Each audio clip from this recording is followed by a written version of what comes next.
আচ্ছা, আপনার কি জানা আছে পৃথিবীতে যাদের নির্দিষ্ট কোনো লক্ষ্য নেই, উদ্দেশ্য নেই, নিজের জীবন নিয়ে, নিজের কর্ম নিয়ে, নিজের ভবিষ্যৎ পরিকল্পনা নিয়ে, তারাই, সত্যি বলতে তারাই অপরের কথায়, কাজে, আরো আনুষঙ্গিক না জানি কত কিছুতে সময় দেয়, শ্রম দেয়, অর্থ দেয়, না জানি আরো কত কি দেয়।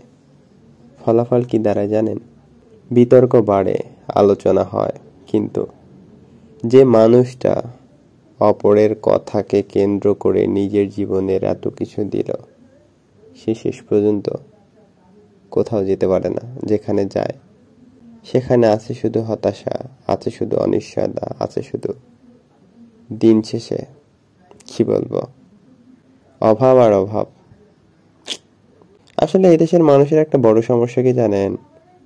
তাদের নির্দিষ্ট লক্ষ্য না থাকার কারণে, উদ্দেশ্য না থাকার কারণে নিজের জীবন সম্পর্কে তারা এমন কিছুতে সময় দেয়, শ্রম দেয়, আনুষঙ্গিক অনেক কিছু দেয়, যেগুলো আসলে তাকে শেষমেশ যেখানে নিয়ে যায় সেখানে সে যেতে চায়নি কখনো।